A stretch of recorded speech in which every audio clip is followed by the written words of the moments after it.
the news this week, enough is enough. Perth Lord Mayor and councillors suspended as dysfunction grips the City Council. Also, young drivers' attitude brought to attention with the government demonstrating the harm of speeding.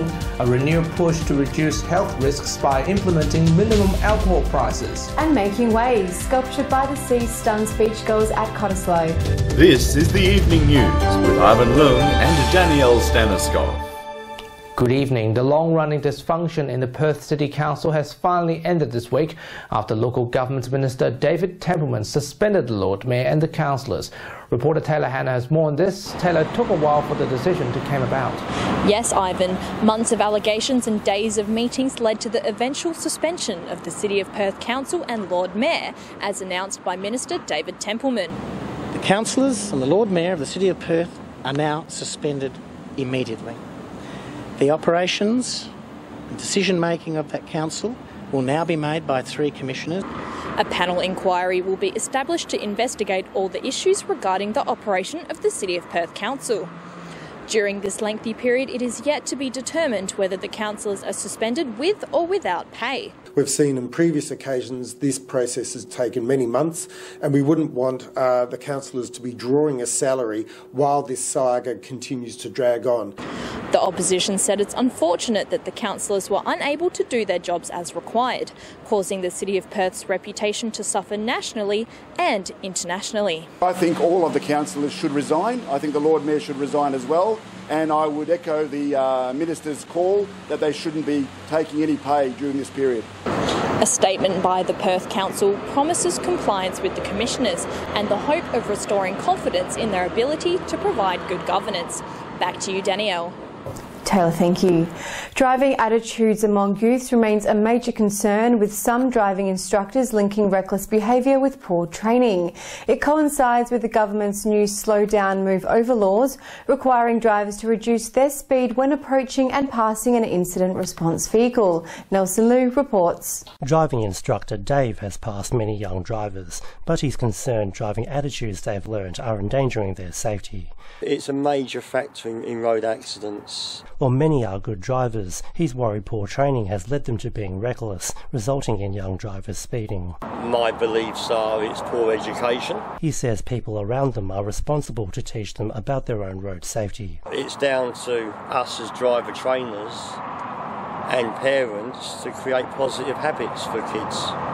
It comes as the state government this week demonstrated how reckless driving can harm road users, while introducing slow down, move over laws to protect roadside emergency workers. Slow down, move over, and let these people do their job for us and keep us safe. Young people may be confident drivers, but they don't know braking suddenly will give them a reaction like that.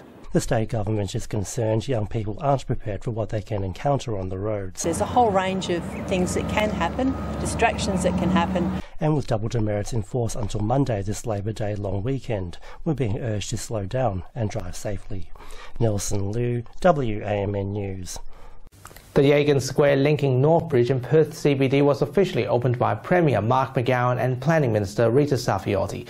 The square provides a direct link at the heart of the city, right above the public transport hub.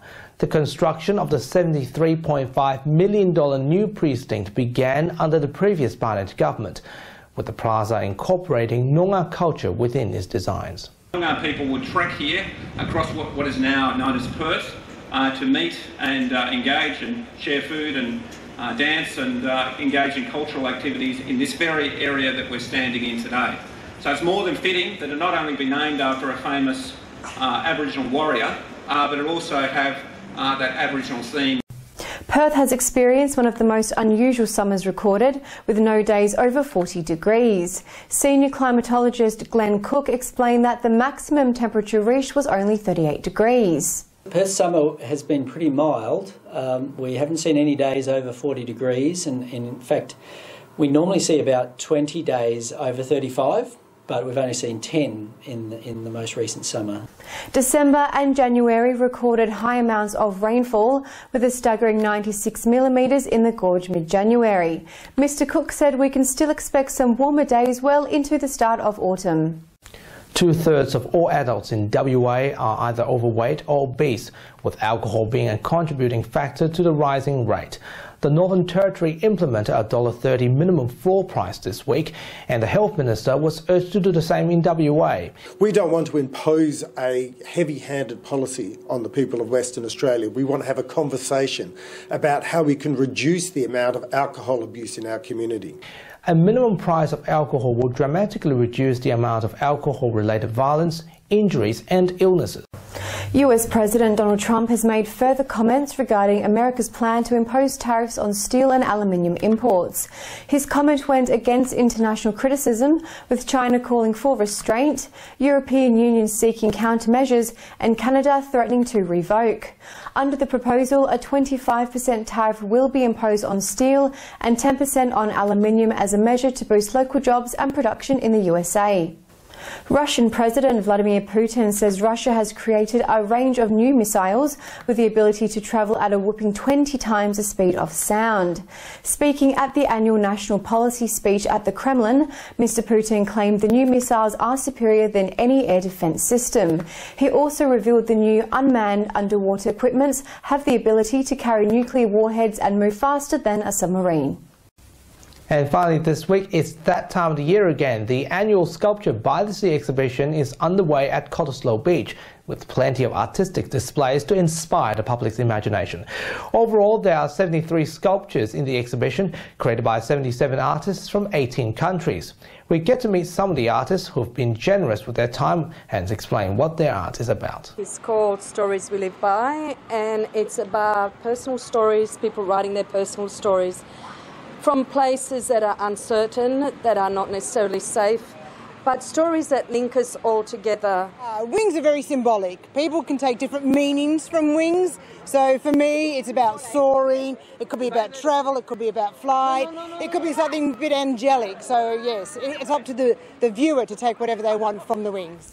Now, before we leave you, a reminder that weekly current affairs segment Western Perspective will return next week, so don't forget to stay tuned. And that's our program for this week. We have the latest news on our website and Facebook page. Until 8 o'clock next Sunday, please take care and good evening. Good night.